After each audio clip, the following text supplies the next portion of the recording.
ओम शांति। भगवत गीता श्लोक क्लास में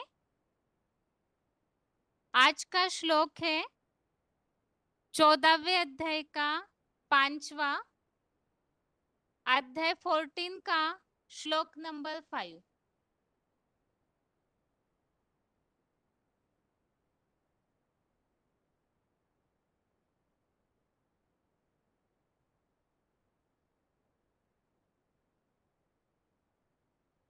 यहाँ पर श्लोक का हेडिंग चेंज हुआ है और ये टॉपिक चल रहा है सत रज तम तीनों गुणों का विषय। इसके पहले हम जैसे कि 14वें अध्याय के शुरू के श्लोकों में इन बातों को समझे हैं। एक तो ज्ञान संबंधित बातें, ज्ञान का विषय। तो भगवान के द्वारा जो क्षेत्रज्ञ का ज्ञान अध्याय 13 में 13वें अध्याय में दिया हुआ है, तो उसे जान करके, उस ज्ञान को जान करके मनन चिंतन मंथन करने वाले मुनिजन, पवित्र ऋषिजन नरक से सीधा सुखी दुनिया में परम सिद्धि को प्राप्त होते हैं। और इस ज्ञान का आश्रय लेकर निर्विकारी, निरअहंकारी, निराकारी गुणों को, गुण धर्मों को प्राप्त करके इस सृष्टि के महाविनाश में दुखी नहीं होते हैं। अर्थात देह भान को पूरा नष्ट करके जो आत्मिक स्थिति में पूरा टिक जाते हैं। तो 9वें अध्याय में जिस तरह उल्लेख है, भगवान स्वयं ऐसों की रक्षा करते हैं, उनकी रक्षा का भार उठाते हैं। इसके अलावा जो नई सृष्टि की शुरुआत होती है वो किस तरह होती है, उसे हमने तीसरे और चौथे श्लोक में समझा कि ये जो महत ब्रह्म है, यही भगवान की योनि रूपा माता है। अर्थात नई सृष्टि की शुरुआत करने के लिए इस सृष्टि में परम पिता जिसे चुनते हैं वो अर्जुन रथ ही, जिसे 13वें अध्याय में क्षेत्र कहा है, उसे अध्याय 14 में ही महद ब्रह्म, परम ब्रह्म, योनि रूपा माता कहा है। और उनमें परम पिता ज्ञान का बीज डालते हैं। और वो ज्ञान अर्थात ही आत्मिक स्थिति, आत्म ज्योति बिंदु का ज्ञान। क्योंकि महद ब्रह्म, परम ब्रह्म, वो आत्मा भी कलयुग अंत में जब पहुंची है तो जड़त्वमयी है, देह भान वाली होती है। तो उनमें सबसे पहले इस ज्ञान का बीज डाला जाता है और उसके द्वारा फिर उस ज्ञान का मनन चिंतन मंथन करके, जिसे सांख्य कहा है, उस सांख्य को विस्तार से मनन चिंतन मंथन करके फिर योग ऊर्जा को वो आत्मा अपने में भरती है और उस याद के भोजन द्वारा नई सृष्टि के प्राणी उत्पन्न होना शुरू होता है। अर्थात ब्राह्मणों की सृष्टि पहले रची जाती है और वही ब्राह्मण फिर नई सृष्टि के लिए अपने गुणों को धारण करके, जो कि 14वें अध्याय के दूसरे श्लोक में आए हैं, ऐसे गुणों को धारण करके फिर देवता बनते हैं। अभी यहाँ पर एक अलग टॉपिक शुरू हुआ है, सत रज तम, इन तीनों गुणों का विषय। आज का श्लोक देखते हैं। 14वें अध्याय का 5वां श्लोक है, सत्वम रजस्तम इति गुणाः प्रकृति संभवाः निबध्नन्ति महाबाहो देहे देहिनम अव्ययम। श्लोक दोबारा, सत्वम रजस तम इति गुणाः प्रकृति संभवाः निबध्नन्ति महाबाहो देहे देहिनम अव्ययम। श्लोक का संधि विच्छेद है, सत्वम रजः तमः इति गुणः प्रकृति संभवः निबध्नन्ति महाबाहो देहे देहिनम् अव्ययम्। अध्याय 14 का श्लोक नंबर 5 हम पढ़ रहे हैं और श्लोक का संधि विच्छेद दोबारा। सत्वम रजः तमः इति गुणाः प्रकृति संभवः निबध्नन्ति महाबाहो देहे देहिनम् अव्ययम्। शब्दों के अर्थ है महाबाहो अर्थात है सहयोगियों रूप दीर्घ बाहु, सत्वम अर्थात सत्वगुण, रजः अर्थात रजो और तमः अर्थात तमोगुण, इति अर्थात ये प्रकृति संभवः अर्थात प्रकृति से उत्पन्न हुए, गुणाः अर्थात तीनों गुण, अव्ययम अर्थात अविनाशी, देहिनम अर्थात आत्मा को, देहे अर्थात देह में, निबध्नन्ति अर्थात भली भांति बांधते हैं।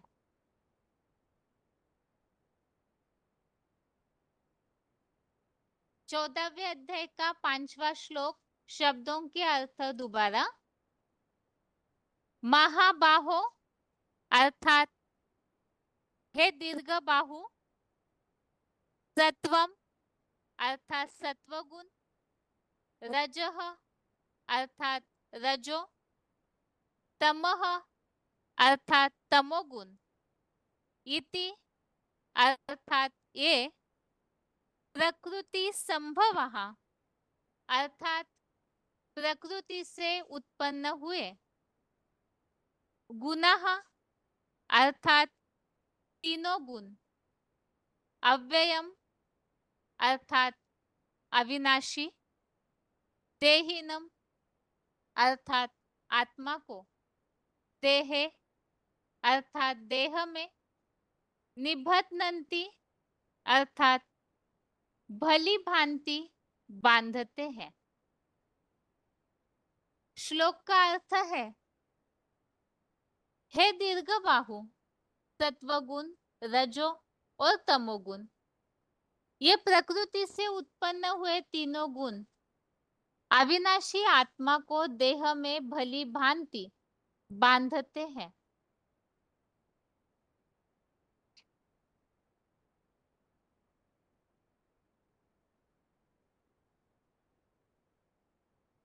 तेरहवें अध्याय में हमने इसी से मिलती जुलती कुछ बातें समझी थी, जिसमें बात इस तरह से थी कि प्रकृति और पुरुष अनादि है, और इसमें यह बात बताई थी कि आत्माएं जो है वो प्रकृति के 3 गुणों के कारण सत्सद्योनि जन्मसु अर्थात जन्म मरण के चक्र में आने के लिए बंधी हुई है। जन्म मरण के चक्र में आत्मा का आने का मूल कारण ही यह है। परमपिता शिव त्रिगुणातीत है, 3 गुणों से परे है, क्योंकि वो प्रकृति से आसक्त अटैच नहीं होते, और आत्माएं जितनी भी है जन्म मरण के चक्र में आने वाली वो प्रकृति से आसक्त हो जाती है। इसी बात को इस श्लोक में भी दोबारा दोहराया है कि सत्वगुण, रजो और तमोगुण ये प्रकृति से उत्पन्न हुए तीनों गुण अविनाशी आत्मा को देह में भली भांति बांधते हैं। तो ये जो तीनों गुण है, रजो प्रधान रजोगुण जो द्वापर से शुरू होता है, तमोगुण जो कलयुग में, और सत्वगुण जिसका ही छोटा रूप सतो सामान्य त्रेता युग में और सत्वगुण सतयुग में। तो यहाँ पर चाहे कोई भी युग हो और ये जो गुण है इन गुणों के कारण आत्मा जो है वो शरीर में आ ही जाती है, अर्थात जन्म मरण के चक्र में आ ही जाती है और शरीर लेने के लिए बंधी हुई है, तो देह को बांधते हैं। अभी इसी श्लोक का क्लैरिफिकेशन सहित अर्थ है सहयोगी रूप, सहयोगियों रूप दीर्घ बाहु, सत्वगुण, रजो और तमोगुण काल क्रमानुसार ये त्रिगुणात्मक रहने वाले ये प्रकृति रूप भी इसी मूर्तिमंत महादेव के शरीर से उत्पन्न हुए तीनों गुण अविनाशी आत्मा को तात्विक देह रूप अविनाशी पिंड में भली भांति बांधते हैं।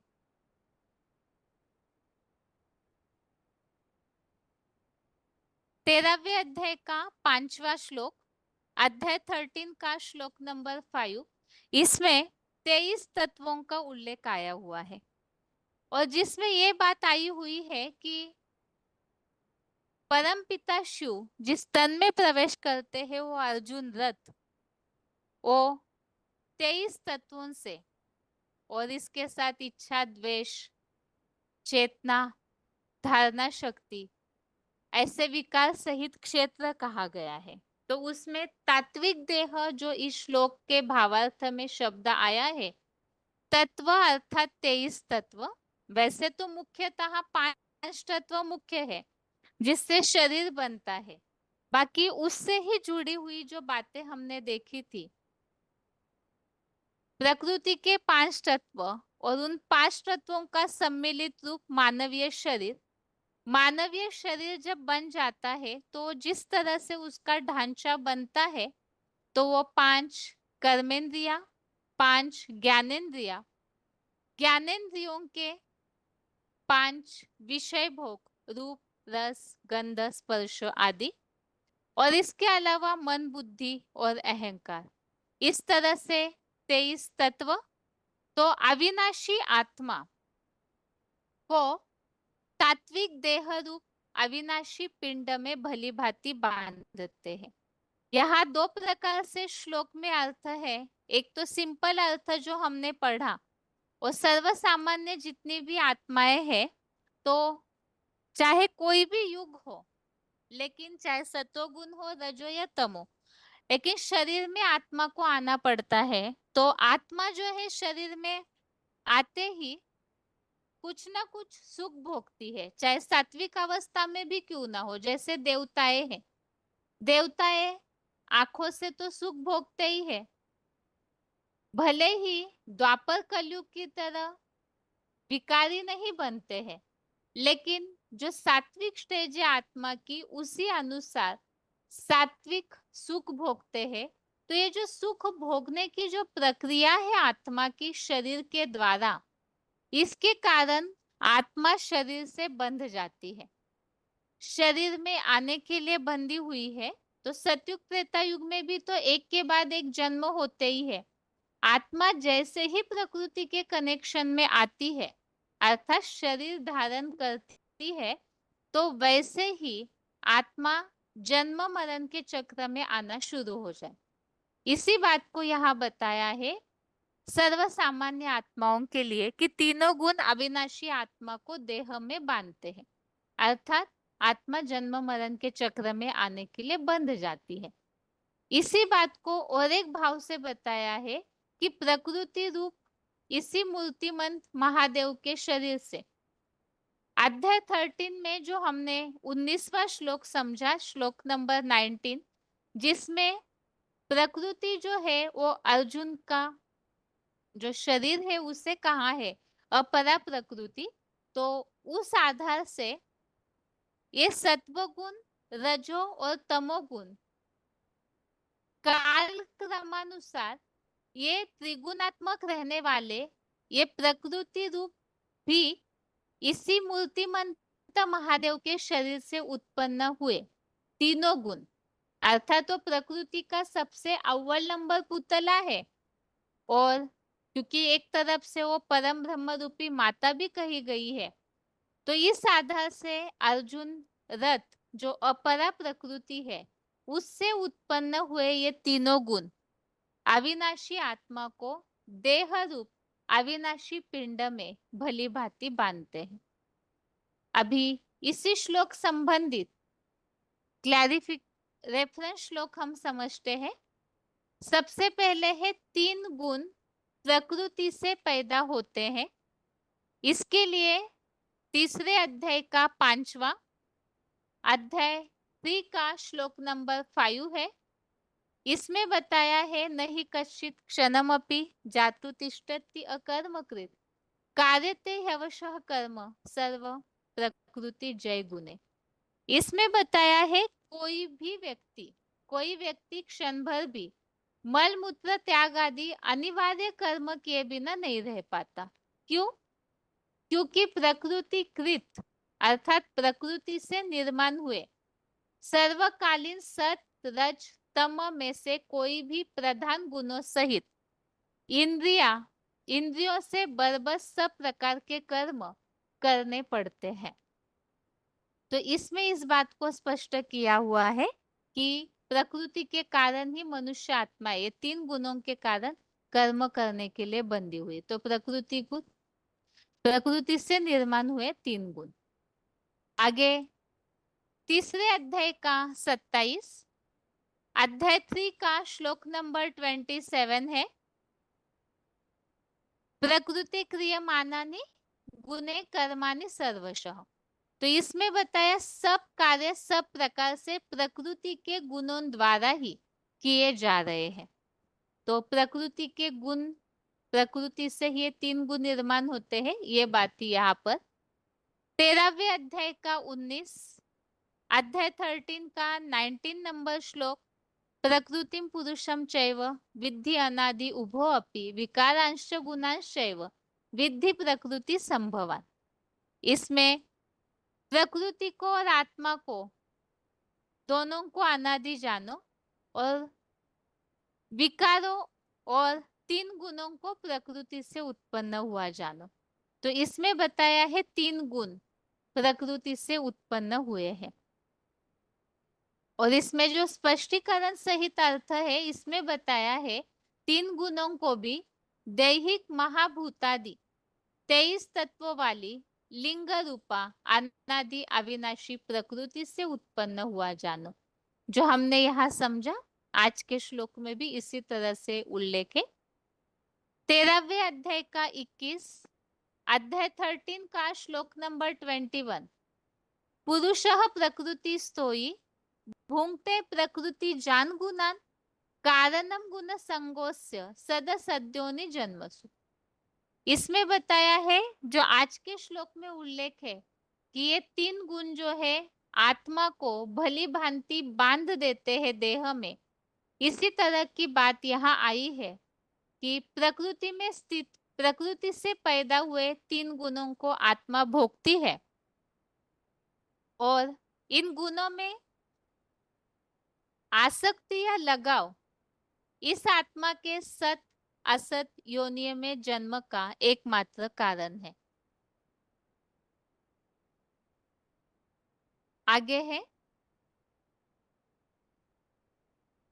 आज के श्लोक का अर्थ हमने इस तरह से समझा कि वास्तव में प्रकृति से उत्पन्न हुए तीन गुण ही आत्मा को बांधते हैं, शरीर में आने के लिए बांध देते हैं, अर्थात आत्मा जन्म मरण के चक्र में इसी कारण आती है। अभी श्लोक का उच्चारण सुनते हैं, उसके बाद पॉइंट्स।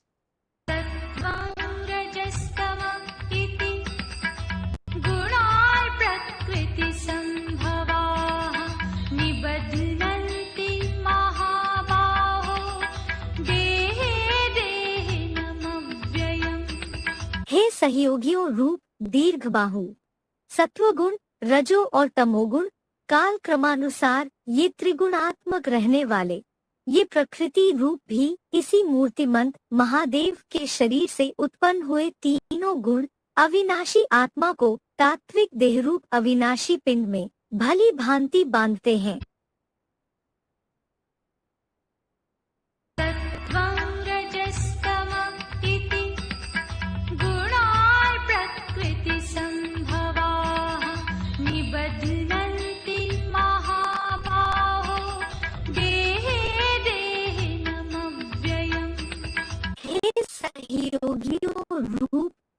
दीर्घबाहु। सत्वगुण, रजो और तमोगुण काल क्रमानुसार ये त्रिगुणात्मक रहने वाले, ये प्रकृति रूप भी इसी मूर्तिमंत महादेव के शरीर से उत्पन्न हुए तीनों गुण अविनाशी आत्मा को तात्विक देहरूप अविनाशी पिंड में भली भांति बांधते हैं। अभी आगे है श्लोक संबंधित पॉइंट्स। पहला पॉइंट है VCD नंबर 1834, VCD नंबर 1834। ये वार्तालाप है, वार्तालाप number 1834, discussion number 1834, 45 minute 45 minutes के बाद से लिया हुआ पॉइंट है। ये नंबर डिस्कशन नंबर है, ये जरूर ध्यान रखें, 1834। और इसी श्लोक संबंधित ये प्रश्न पूछा हुआ है इस पॉइंट में।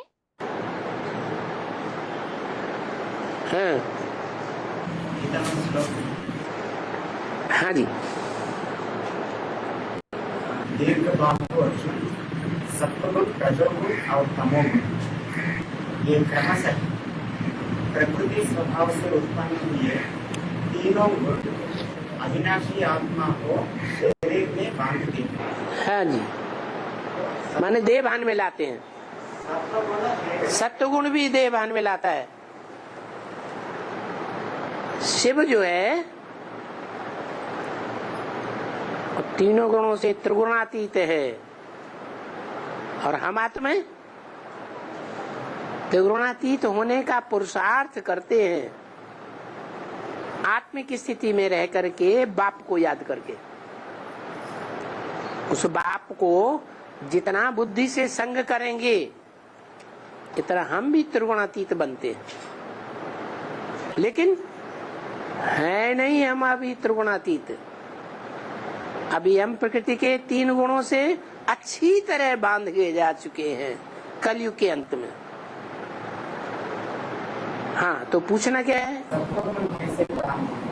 सतयुग के आदि से ही कृष्ण की आत्मा आंखों का संग करती है या नहीं है? और आंख इंद्रिय है या मन बुद्धि है? इंद्रिय। और इंद्रिय जो है, इंद्रियां चाहे ज्ञान इंद्रियां हो चाहे कर्म इंद्रियां हो, वो शरीर से कनेक्टेड हैं या नहीं? पांच तत्वों से कनेक्टेड हैं या नहीं? तो पांच तत्व का संघात माने प्रकृति। क्या है? प्रकृति। प्र माने प्रकष्ट रूपेण, कृति माने रचना। भगवान की प्रकष्ट रूप की रचना है। कब ये रचना रची? शिव जैसे ही परम धाम से आता है, जिस मुकर्रर रथ में प्रवेश करता है, वो मुकर्रर रथ ही प्रकष्ट रचना बन जाती है। उस प्रकष्ट रचना में प्रकृति के तीनों तत्व प्रकष्ट रूप में भरे हुए हैं। वो पुरुष है, वो प्रकृति है। कौन? वो पुरुष है शिव, और वो प्रकृति है प्रजापिता का शरीर। प्रवेश करने मात्र से ही वो रचना तैयार हो जाती है। अब वो इसे सृष्टि का भी बीज हो गया, और आत्मा जिस सृष्टि के पांच तत्व से शरीर बनता है और जीव बनता है, उन जीव आत्माओं का भी बीज हो गया। तामसी से तामसी आत्माएं और सात्विक से सात्विक आत्माएं, उन सब का बीज कौन हुआ? सब का बीज एक है या दो चार हैं? एक ही। वो प्रजापिता ही सब का बीज है।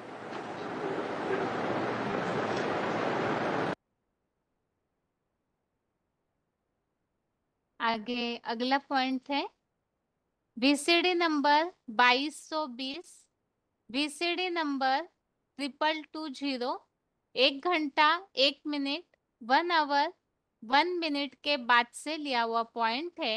मूर्तिमंत महादेव के शरीर से उत्पन्न हुए तीनों गुण। शिव अलग है, सर्वोपरि है, और शंकर आत्मा अलग है। शंकरण का पार्ट बजाने वाली, सत्व प्रधान, रजो प्रधान, तमो प्रधान, तीनों गुणों का संघात है।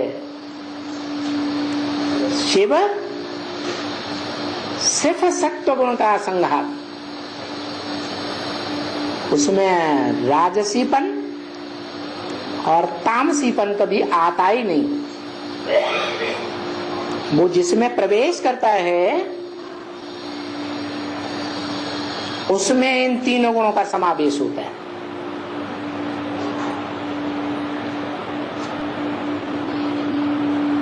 तो ये सारी सृष्टि, क्योंकि सारी मनुष्य सृष्टि का जो बीज है वो त्रिगुणमयी माया से भरपूर रहता है, सदैव नहीं, समय के अनुसार। सत्व प्रधान है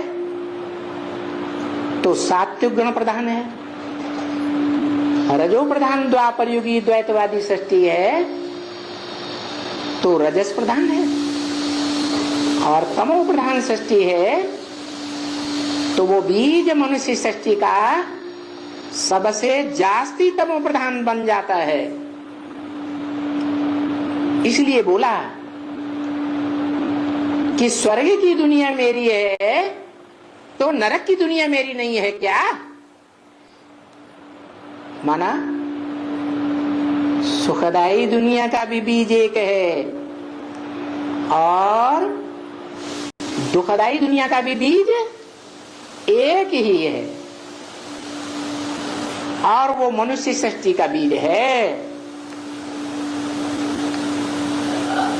आत्माओं का परमपिता नहीं है। अगला पॉइंट है VCD number 1529, VCD number 1529, 41 minute 41 minutes के बाद से लिया हुआ पॉइंट है। तीनों गुण आत्मा को देह रूप पिंड में भली भांति बांधते हैं। तो ये दुनिया ही ऐसी है, प्रकृति के तीन गुण इसमें समाये हुए हैं, सत्व रज और तम। ऐसा कोई भी मिनट सेकंड भी नहीं होता जिसमें 100% सत्य ही समाया हुआ हो। क्या? सतयुग से लेकर के कलयुग के अंत तक, जब तक बाप की प्रत्यक्षता न हो या जब तक इस दुनिया का विनाश न हो, तब तक प्रकृति के तीन गुण पूरे पूरे हरेक में कार्य करते हैं। हाँ, जिनका देहभान संगम युग में खलास हो जाता है वो प्रकृति के तीन गुणों से परे हो जाते हैं। उनके ऊपर फिर प्रकृति का कोई चाल, न माया की कोई चाल चलती है और न प्रकृति के 5 रावण के जो सिर हैं उनकी कोई चाल चलती है। बाकी जो देह अभिमान में रहते हैं कुछ न कुछ, उनके ऊपर माया रावण की चाल चलती रहती है। वो इन प्रकृति के तीन गुणों से प्रभावित होते रहते हैं। तो देखो, एक ही तरीका बाप बताते हैं, इस देहभान को भूल जाओ।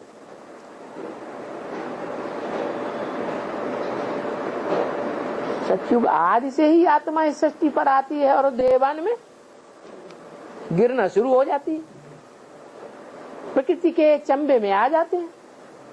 भले प्रकृति सतो प्रधान होती है तो भी हमें बंधन में बांध तो लेती है ना, देह अभिमान के बंधन में। तो प्रकृति सारा कार्य करवा रही है या हम कर रहे हैं? प्रकृति ही सारा कार्य करवा रही है। प्रकृति के 3 गुण सत्व रज तम वो सदैव इस सृष्टि पर 5000 साल काम करते रहे। मनुष्य क्या समझता है? देह अभिमानी मनुष्य समझता है हम कर रहे हैं।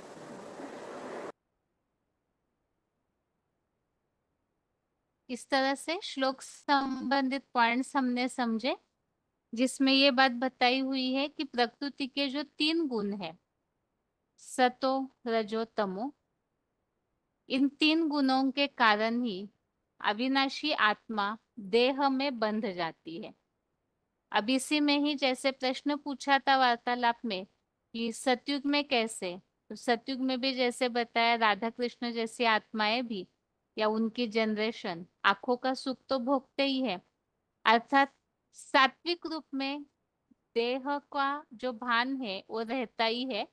और ये देह भान जो है कलयुग में तमो प्रधान गुण वाला देह भान अति का, और सतयुग में सात्विक रूप से, तो इसके कारण ही आत्मा इस प्रकृति के देह के बंधन में बंध जाती।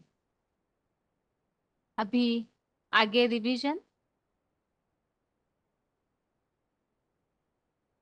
के लिए श्लोक नंबर है 11वें अध्याय का 22, अध्याय 11 का श्लोक नंबर 22।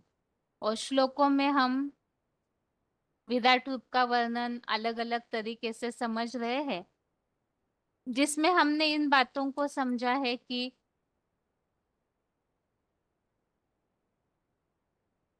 भगवान का विराट रूप जब प्रत्यक्ष होता है तो एक तो है कि भगवान ने शुरू में अर्जुन को बताया कि मेरा ये जो अविनाशी योग ऊर्जा वाला संपन्न रूप है इसे इन आंखों से नहीं देख सकते हो, इसीलिए मैं तुम्हें दिव्यम ददामि ते चक्षु, अर्थात ही दिव्य चक्षु अर्थात एडवांस नॉलेज रूपी ज्ञान का तीसरा नेत्र भगवान देते हैं।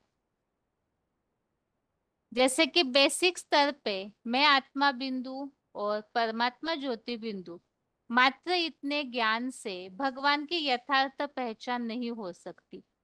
तो एडवांस नॉलेज के अनुसार भगवान कौन, कहाँ, किस रूप में, किस तन द्वारा, किस स्थान पर और किस तरह से पाठ बजाते हैं, इन विशेष गहराई के नॉलेज की जानकारी होती है। और इसके अलावा बहुत ऐसी बातें हैं जैसे सृष्टि चक्र की बातें, और जैसे यहाँ 11वें अध्याय में बात आई है सृष्टि के उत्पत्ति विनाश की, भगवान का अविनाशी महात्म्य, इन सब बातों की और विशेषकर अध्यात्म ज्ञान की भी भगवान के द्वारा जानकारी मिल जाती है।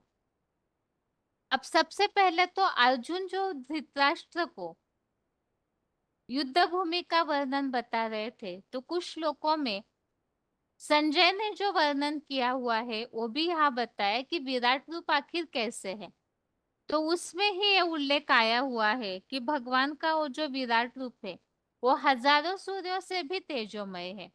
इसके अलावा अद्भुत दर्शन वाला ये विराट रूप जिसमें दिव्य मालाएं धारण किए हुए हैं और ज्ञान के आयुध भी है। इसके अलावा एक ही तन में पूरा सृष्टि वृक्ष जो है वो समाया हुआ है और उसे एक ही तन के द्वारा चारों वर्णों को भी और एक ही जगह सारे सृष्टि वृक्ष को देख सकते हैं। इसके अलावा अनेक भुजाएं और अनेक आंखें जो भगवान की सहयोगी बनती है, उसके बारे में भी वर्णन बताया है कि वास्तव में 1000 भुजाएं जो है ऐसे कोई व्यक्तित्व होता नहीं, बल्कि भगवान के कार्य में विराट रूप प्रत्यक्ष होने के बाद ऐसी अनेक आत्माएं सहयोगी बन करके जुड़ती रहेगी, तो उन्हें ही भगवान की भुजाओं के रूप में माना जाता है। इसी तरह से भगवान का वो संपन्न रूप जो विराट रूप अर्थात ये नारायण का रूप है, जिसके लिए बताया हुआ है जो गदा धारण किए हुए, चक्र धारण किए हुए, और इसके अलावा इस तरह से दीप्तिमान जो साक्षात्कार के द्वारा बनाए हुए जो चित्र है, उनमें लक्ष्मी नारायण का जो चित्र है उसमें दिखाया जाता है आसपास पूरा प्रकाश का वलय। इसी तरह से यहाँ भी जो विराट रूप का वर्णन है उसमें बताया ऐसे दिव्य तेज विराट रूप में भी दिखने में आता है। तो वास्तव में भगवान का ये जो विराट रूप है, जो अनसुधरेली आत्माएं हैं उनके लिए रौद्र रूप दिखाई देता है, ऐसा भयंकर रूप। और अर्जुन के कहने पर वही भगवान ने अर्जुन को जो सौम्य रूप दिखाया, तो वो नारायण का सजा सजाया रूप है। इसके अलावा हमने इन बातों को भी समझा, ये विराट रूपी है जिनके द्वारा सनातन धर्म की, देवी देवता धर्म की स्थापना होती है, जिसके लिए बताया कि आप ही इस शाश्वत धर्म के रक्षक भी है। इसके अलावा हमने इन श्लोकों में इस तरह से समझा है कि वो आदि मध्य अंत रहित ऐसा अमोघ वीर्य वाला अनंत वीर्यम ऐसा रूप है जिसकी रामकृष्ण जैसी आत्माएं सबसे पहले आंखें बनती है। अर्थात ही जैसे मुरलियों में इस बात के लिए उल्लेख मिलता है, परमपिता शिव जब इस सृष्टि पर आते हैं तो सबसे पहले जिन आत्माओं ने उन्हें पहचाना ज्ञान के आधार से, अपनी बुद्धि से, तो वही आत्माएं भगवान की सबसे पहले दो आंखें हैं, अर्थात राम और कृष्ण वाली आत्माएं, जिन्हें शशि सूर्य नेत्रम के रूप में श्लोक में उल्लेख आया हुआ है। इसके अलावा यह ऐसा ज्ञान का तेज विराट रूप जब प्रत्यक्ष होता है तो फैलता है, जिसके लिए श्लोक में बताया हुआ है कि सारा संसार जो है उस ज्ञान के तेज से तपता हुआ नजर आता है। तो जैसे कि मुरलियों में इस बात के लिए उल्लेख मिलता है, भगवान जब प्रत्यक्ष होंगे तो उसकी निशानी क्या होगी। जैसे लौकिक स्तर पर दुनिया में बच्चे का जन्म होता है तो ढोल बजने लगते हैं, कहीं ना कहीं बाजे बजने लगते हैं खुशी से। इसी तरह से भगवान की जब इस सृष्टि पर प्रत्यक्षता होती है तो उसकी निशानी बताई हुई है, ज्ञान के बाजे बजने लगेंगे। अर्थात यहाँ विराट रूप जब प्रत्यक्ष होता है भगवान का, तो चारों तरफ ज्ञान की गजगोल छा जाएगी। अर्थात ज्ञान का वो जो तेज है जो फैलने लगेगा, तो सारा संसार उसमें तपने लगता है। इसके अलावा हमने समझा कि दिशाएं भी इस विराट रूप के द्वारा ही विस्तीर्ण होती है। और इसके अलावा जो रौद्र रूप ऐसा उग्र रूप धारण करते हैं, जिससे तीनों लोग जो है वो कांपने लगते हैं। इसके अलावा हमने समझा आगे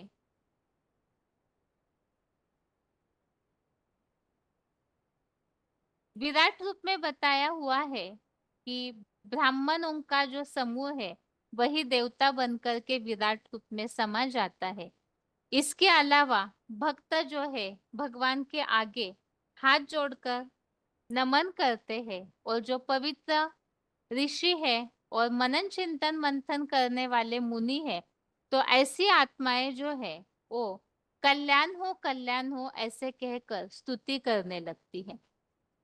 इसके साथ ही अभी आगे का वर्णन हम आज के श्लोक के द्वारा समझते हैं। 11वें अध्याय का 22, अध्याय 11 का श्लोक नंबर 22 श्लोक है, रुद्रादित्या वसवो एच साध्या विश्वेशिनो मरुतश्चोष्म उष्मपाश्च गंधर्व यक्षा सुरसिद्ध संघा वीक्षन्ते त्वां विस्मिताश्चैव सर्वे।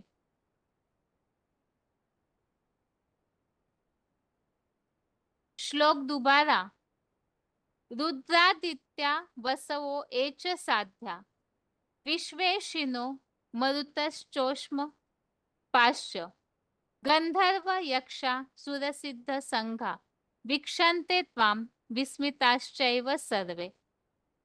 अर्थात जो 11 रुद्र 12 सूर्य जैसे चक्रवर्ती, अष्टावसु रूप आपकी कुबेर, इंद्र आदि अष्टमूर्तियां, और प्रत्येक देव विश्वदेव, तो राम प्लस कृष्ण, अश्विनी कुमार, पुत्र रूप सूक्ष्म शरीरी ब्रह्मा प्लस 49 मरुदगण, और योग ऊर्जा का तेज पाई अन्य अन्य सनातन कालीन बीज रूप रुद्रगण है, और गंधर्व, यक्षगण तथा कलियुगी राक्षसों व रिद्धि सिद्धि ज्ञाता तांत्रिक समुदाय सब आप प्यार के सागर के रौद्र रूप को ही आश्चर्यान्वित हुए टकटकी बांधे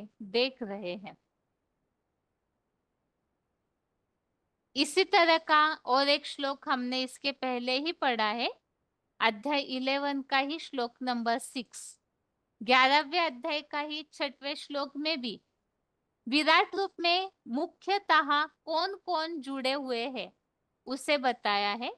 जैसे कि 8 और 108 की माला भक्ति मार्ग में बहुत प्रसिद्ध है, तो इसी तरह से अलग अलग जो शास्त्र भक्ति मार्ग में बने हुए हैं, तो उनमें भी कुछ मुख्य आत्माओं का वर्णन मिलता है।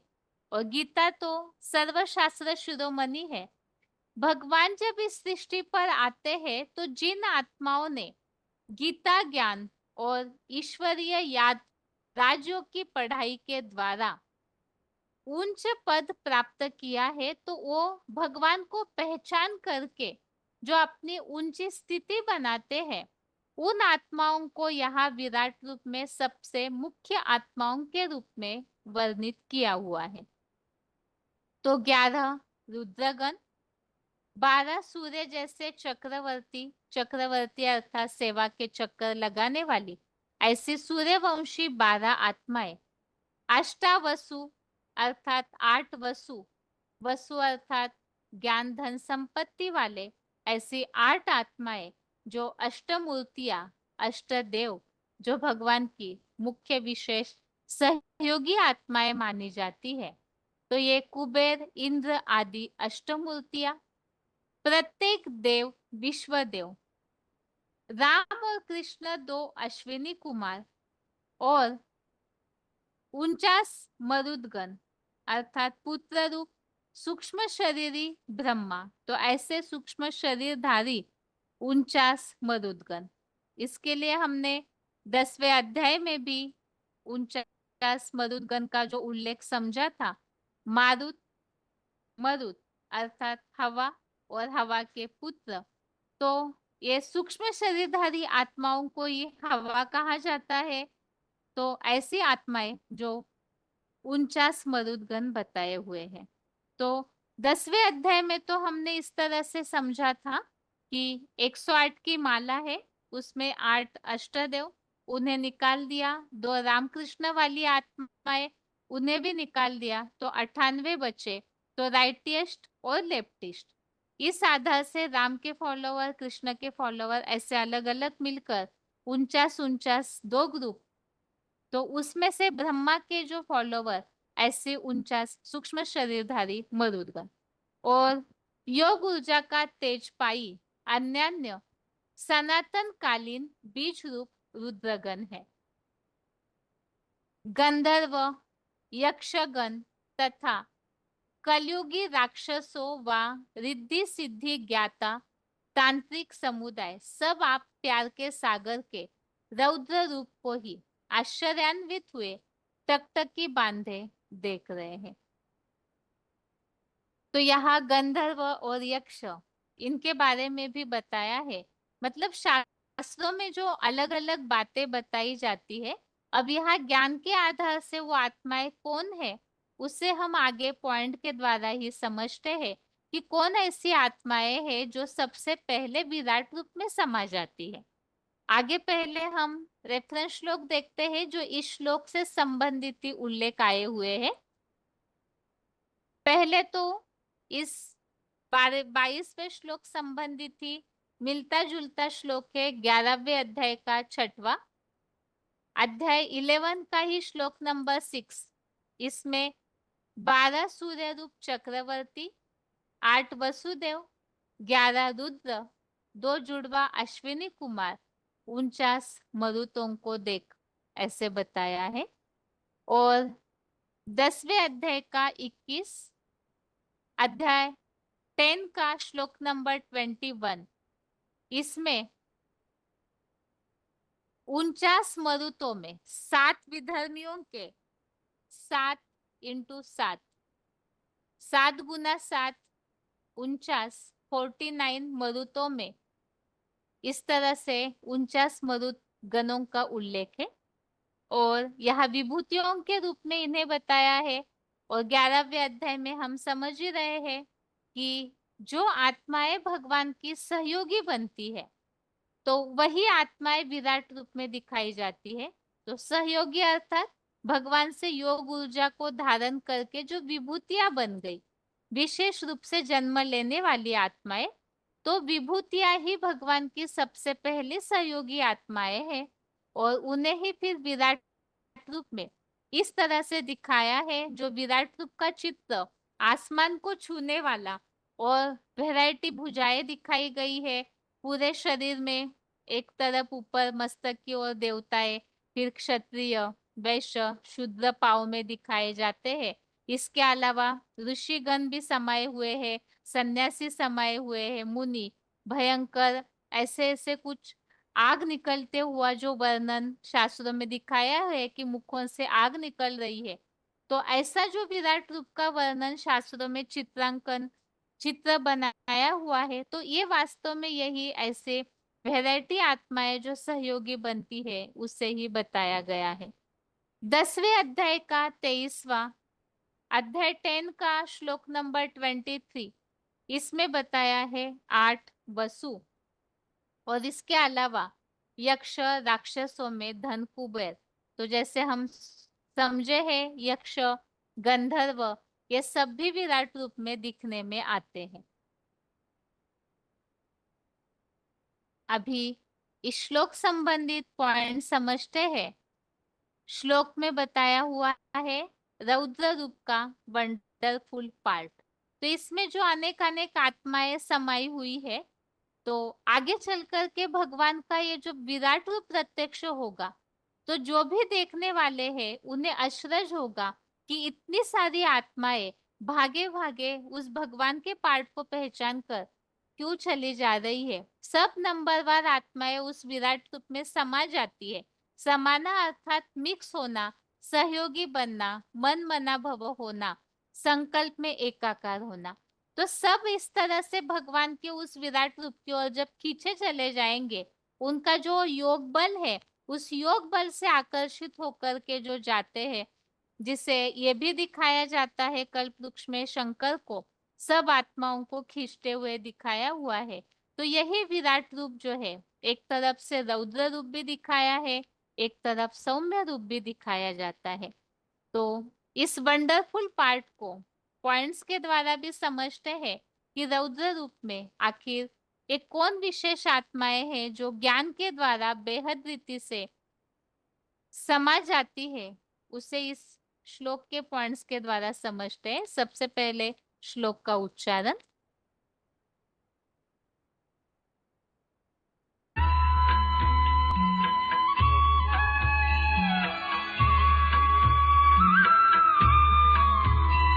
रुद्रादित्या वसवो ये च साध्या विश्वेश्विना मरुतश्चोष्मपाश्च गन्धर्वयक्षासुरसिद्धसङ्घा वीक्षन्ते त्वां विस्मिताश्चैव सर्वे।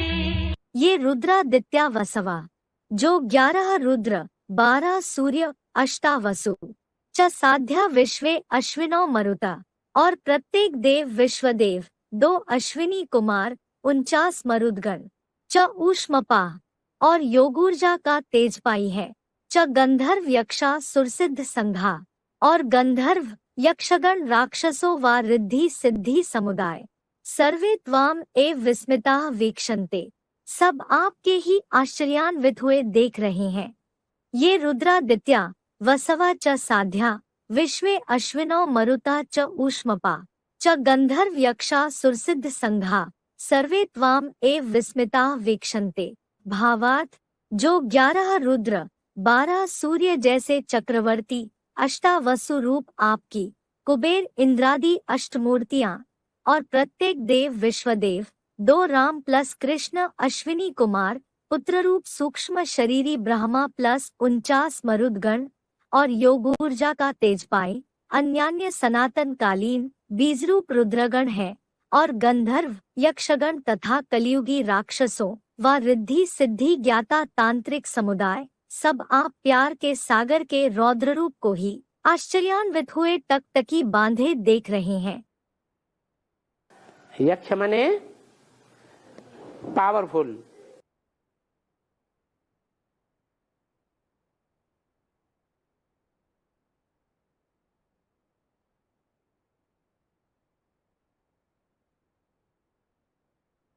श्लोक संबंधित पॉइंट थे जो श्लोक में उल्लेख आया है। गंधर्व और यक्षगण भी समाये हुए हैं।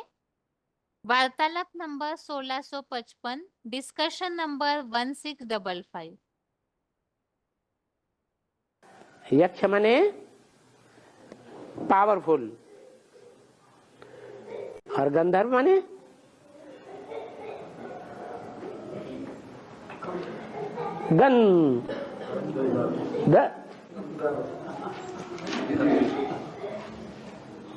गंध रव, ये 7 प्रकार के हैं। कोई यक्ष है, कोई गंधर्व है, कोई किन्नर है, कोई देवता है। 7 महाद्वीप हैं। तो 7 महाद्वीप के 7 प्रकार के ये रहने वाले हैं। 7 ही नारायण, ये उनकी औलादे हैं। अलग अलग नाम दे दिए हैं। ये चेहरे अभी तैयार हो रहे हैं ब्राह्मणों की दुनिया में। पॉइंट है राक्षस, जो बताया कि राक्षस भी उस विराट रूप में किस तरह से समाये हुए हैं, जो टकटकी बांधे देख रहे हैं। BCD number 152, PCD number 152।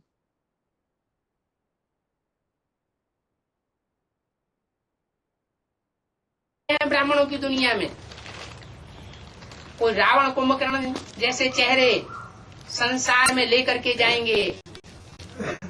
सबको देखने में आएगा कि इनका ये राक्षसी चेहरा है। इन्होंने ब्रह्मा का बच्चा बन करके भी राक्षसी पार्ट बजाया, और कोई के देवी चेहरे बन जाएंगे। तो अभी कर्मों की गुह्य गति भगवान बाप आकर के सिखा रहे हैं। कैसे कर्म करने से तुम देवता बनेंगे और कैसे कर्म करने से तुम जन्म जन्मांतर के राक्षस बने। भगवान शिव जिस स्वरूप को आप समान बनाते हैं। पॉइंट है सब आपको अर्थात विराट रूप को आश्चर्यान्वित हुए टकटकी बांधे देख रहे हैं। तो श्लोक में हमने समझा 8 वसु 12 11 रुद्र सूर्य रूप चक्रवर्ती ऐसे, और गंधर्व यक्षगण राक्षस, ये सारे ही विराट रूप की ओर टकटकी बांधे देख रहे हैं। वार्तालाप नंबर 891, डिस्कशन नंबर 891।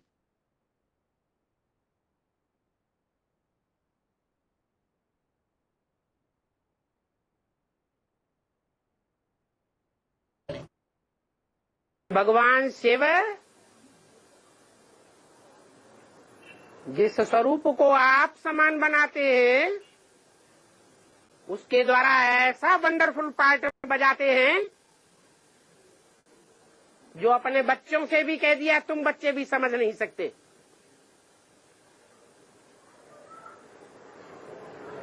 तो जो बाप के भगवान के बच्चे हैं, माया के बच्चे नहीं, आदि से लेकर अंत तक भगवान के बच्चे हैं। धर्मराज की सजाएं नहीं खाते हैं, वो अष्टदेव भी नहीं समझ पाते, उनको भी संशय आता है, तो दूसरे कोई बचेंगे? हैं? कोई नहीं बचते, सबको संशय आता है।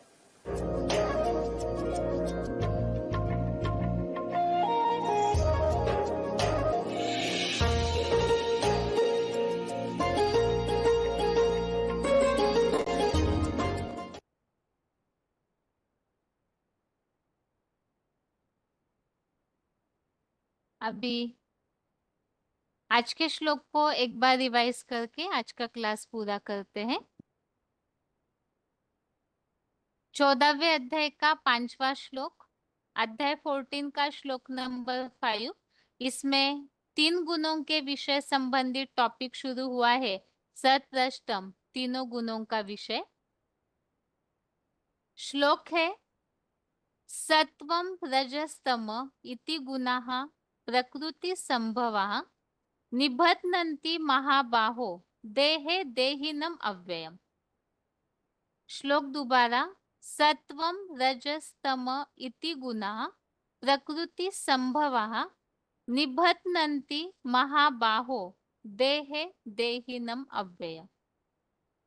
अर्थात हे सहयोगियों रूप दीर्घ बाहु, सत्वगुण, रजो और तमोगुण काल क्रमानुसार ये त्रिगुणात्मक रहने वाले ये प्रकृति रूप भी इसी मूर्तिमंत महादेव के शरीर से उत्पन्न हुए।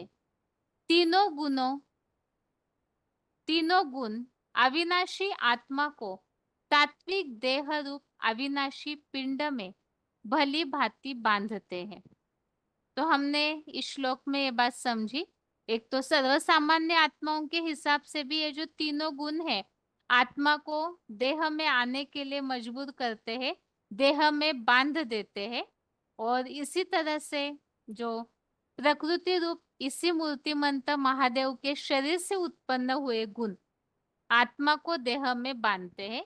तो प्रकृति हमने समझा परम पिता शिव परम पुरुष है, और वो जिस तन का आधार लेते हैं, जिन्हें माता बनाते हैं, तो वो महादेव अर्जुन रथ उनकी प्रकृति है। तो वही प्रकृति इस सृष्टि की मुख्य अव्वल नंबर प्रकृति है, जिनसे ये तीनों गुणों की शुरुआत होती है। अभी यहाँ श्लोक में जो उल्लेख आया है तीनों गुण प्रकृति से उत्पन्न हुए हैं, इसके लिए हमने तीसरे अध्याय का 5वां अध्याय 3 का श्लोक नंबर 5 समझा है, जिसमें बताया है प्रकृतिकृत सतरष्टम, तीनों गुणों में से तीनों गुणों के कारण ही बरबस कर्म करने पड़ते हैं। और तीसरे अध्याय का 27 अध्याय 3 का श्लोक नंबर 27, इसमें भी बताया है सब कार्य प्रकृति के गुणों द्वारा ही किए जा रहे हैं। 13वें अध्याय का 19 अध्याय 13 का श्लोक नंबर 19, इसमें भी बताया है 3 गुणों को प्रकृति से उत्पन्न हुआ जानो। और 13वें अध्याय का 21 अध्याय 13 का श्लोक नंबर 21, इसमें बताया है कि आत्मा जो है वो प्रकृति में स्थित प्रकृति से पैदा हुए 3 गुणों को भोगता है। तो प्रकृति से पैदा हुए ये 3 गुण, और श्लोक में जो बताया देह में बांध देते हैं आत्मा को 3 गुण। तो इस 21 नंबर श्लोक में ये बात भी बताई कि इन गुणों में आसक्तियां लगाओ आत्मा के सत असत योनियों में जन्म का एकमात्र कारण है। तो इस तरह से आज के क्लास में हमने 14वें अध्याय का 5वां और 11वें अध्याय का 22 अध्याय 11 का श्लोक नंबर 22 समझा है। और इसके साथ ही आज के लिए गीता क्लास यहाँ ही पूरा करते हैं। ओम शांति।